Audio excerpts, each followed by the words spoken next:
Hey, what's going on, everybody? I'm back with another movie review. Before I start this, I just wanted to let you guys know I am probably going to have like the trailer to the movie or something and in the corner or something. I'm not sure if I'll be able to or not, to be honest, because YouTube copyright strikes every single thing that I feel like I ever put on my channel. And I understand I understand copyright. I get it, but it's like, I don't know. I don't know who I'm hurting showing a trailer to, to get you guys hyped up for the movie or whatever. But either way, I'm going to be reviewing Guardians of the Galaxy Volume 3.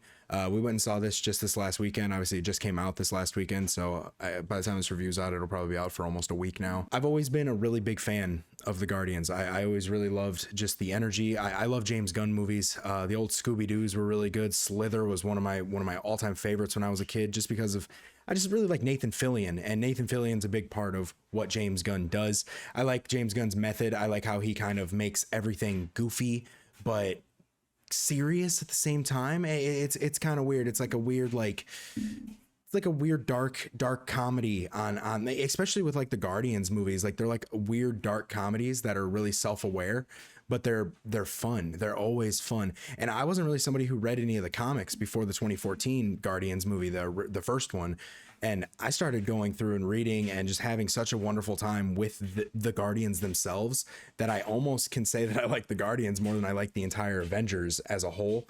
Obviously, the Avengers as a whole is so much bigger. Everything that's going on with that is in the MCU, especially, is just so massive. But I always felt like Guardians did a really good job at being its own separate trilogy. It just always made me feel happy to see a preview and go, oh, I can't wait for the next Guardians movie. And they were always consistently fun. They were always consistent. They always knew what they were, and they never really strayed away from that. And that's something I think James Gunn has always really done well as a filmmaker. With this movie, it's no different. This one is absolutely, in my opinion, a special moment for him. He just wrapped up a massive trilogy that shouldn't have even really been that big. I feel like I said with Guardians, a lot of people didn't really know who they were until they became relevant in 2014. I will say I didn't watch I Am Groot. I wasn't really interested. I don't know. Groot's cute. I could see clips and be just as happy as watching it, the whole series or whatever it is. I did watch the Christmas special. It was okay. I liked it. I thought it was funny. I liked the little in between. I appreciate what they tried to do with it. Now, I will say right away, this movie is very, very, very good. It is very, very, very good. I still love the first one more because I'm kind of an asshole, but I love the way the first one has just so many moments in it that just like have stuck with me over the years and that I quote with friends just over the years. And I'm sure Guardians 3 will have that as well. I just felt like Guardians 2 was kind of just meh. Like I liked it, but I didn't really care as much for it for some reason. It felt like it was forcing me to laugh a lot, and I don't know. I've only seen it the one time, and I need to rewatch Guardians 2 because it's very good. I know it is. I just think when I first saw it, I was in a weird mindset and I just wasn't in the mood for it for some reason, but I respect it for being there. Guardians 3 though is definitely like a close second to the first one in my opinion. I love the way this trilogy ended. It felt special in a lot of ways. Like even the actors, like in the movie, like the way, obviously the writing was put together as if it's, it's the end pretty much for these characters. And I'm not going to spoil anything, but they really did a good job at like settling everybody in a really good spot, and I felt really happy with where every single character ended up being. And I didn't, normally in those situations when you have characters coming to a close, you nitpick and you find little things you don't like about that ending, or kind of like with like The Dark Knight Rises, for instance. Everybody loves it. It's a great movie. I love it as well. But there are little like story spots and pacing issues that you're just like, what the fuck?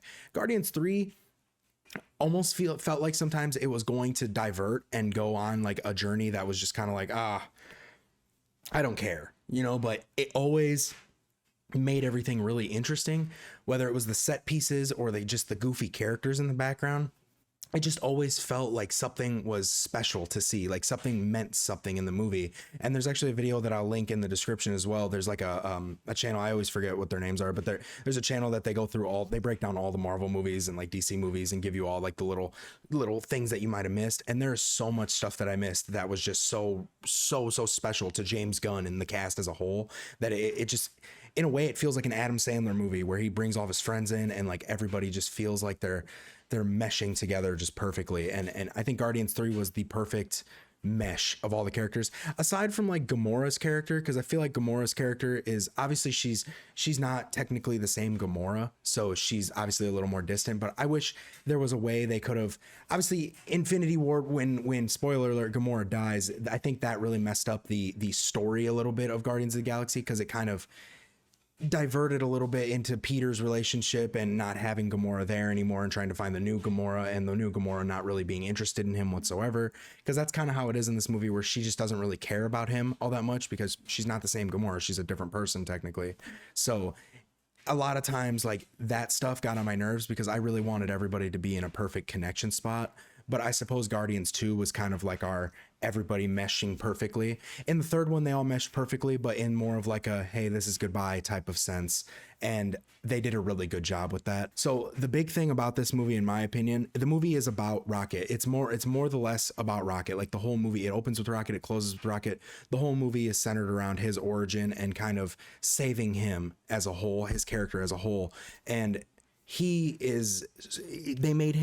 gave him so much more depth. I feel like now there's so much more depth to Rocket's character. I feel like you're going to go back and you're going to rewatch like all of the Guardians movies and like sometimes like the parts where like the Guardians join the Avengers and stuff like that, and some of those other movies, you're going to want to go back and like pay more attention to Rocket. And like they did a really good job at like kind of pulling all of his origin into one nice wrap up of the whole entire series. And they did that with each character in a lot of ways, but Rocket especially was like the main centerpiece of this movie, and he was the heart and soul of it, and it was really good. Now the soundtrack was really good. Of course I don't even need to really talk about the soundtrack, but my not problem I would say with this movie, because I do think this movie is pretty great. My big thing with this movie is I'm probably never going to watch this movie ever again, and it's not because it's a bad movie at all. Obviously, like I said, it's a fantastic movie. So like from what I the night I went and saw it, I loved it. I had a really good time.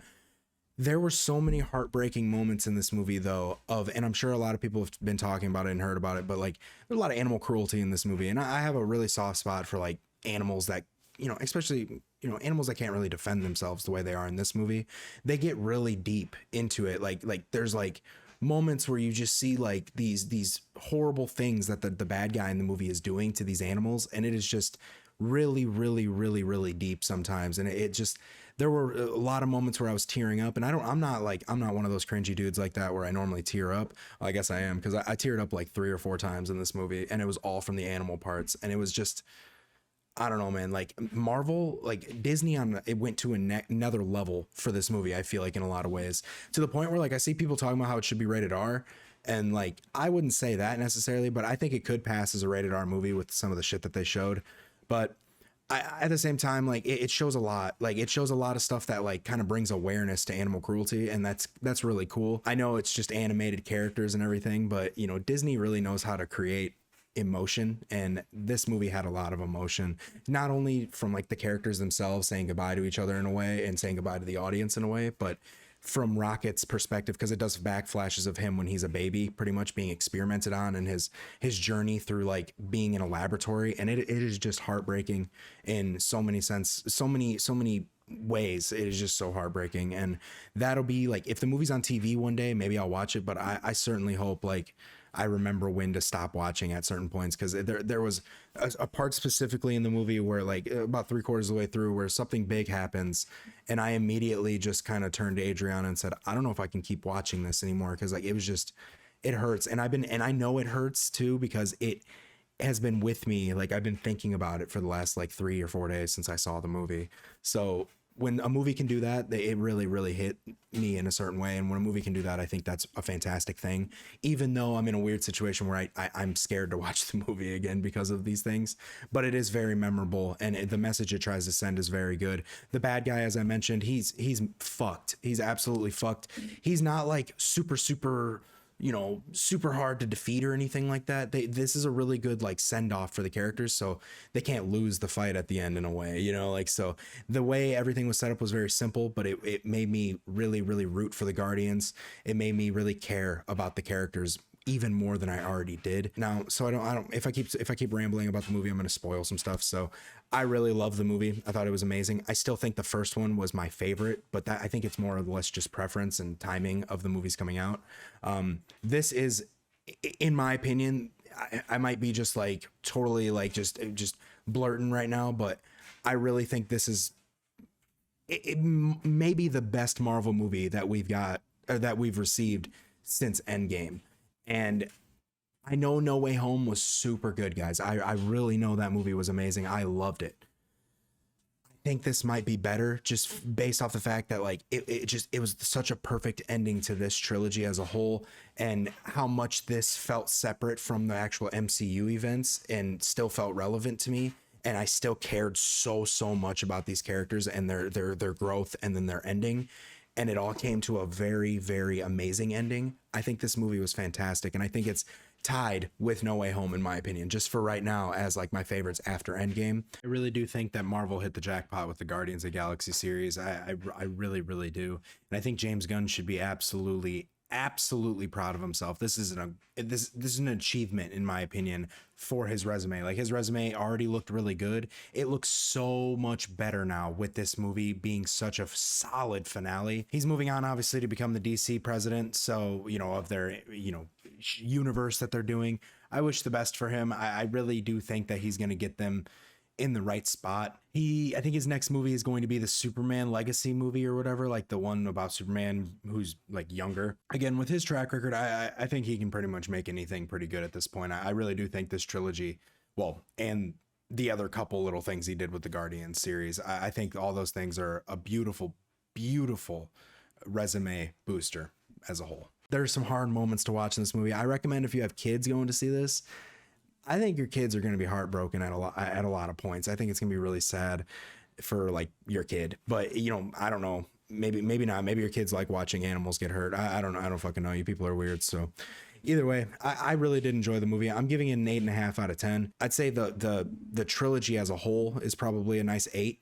I would give the trilogy as a whole an 8. I think, in my opinion, once I rewatch it, I'll re-rate the entire series. But as of right now, I'd probably say the first one is a 9 out of 10. And then I'd say the second one is like a 7 out of 10, just from what I remember of it. And then I'd say the third one is an 8.5. I think it's almost as good as the first one. It could be better. I need more time to process and feel it out, maybe see it again and maybe cry a little bit when I watch it this next time. I don't know. But I hope you guys enjoyed this one. I just want to point out and just recognize the fact that my thumbnail this week, or this video, excuse me, I don't make videos every week. This video's thumbnail was made by my really good friend Leah. Her and her now fiance are engaged, and they're coming back to live in the same city as us again, and we're really excited for that. So I really appreciate her. If anybody has any like need for like thumbnails or image editors and everything like that, I'll link her email in the description so you guys can, you know, spam her really bad. Even if you don't want anything from her, just spam her to death. Anyway, thanks guys. See ya. Yeah, Daniel from the future here. Don't forget to stay for the after credits. There's 2 of them, one in the midway section like they normally do, and then there's one at the all the way at the end. That is, I wouldn't say it's important, but it does give you a little information as to where a certain character is going to be going from here. They're okay. They're pretty good post-credit scenes. They're almost like they don't really matter for the MCU as a whole, but they, you know, they will in the long run. But as of right now, it's just another one of those like kind of fun endings in a way when it comes to the post-credit scenes. So don't forget to catch those.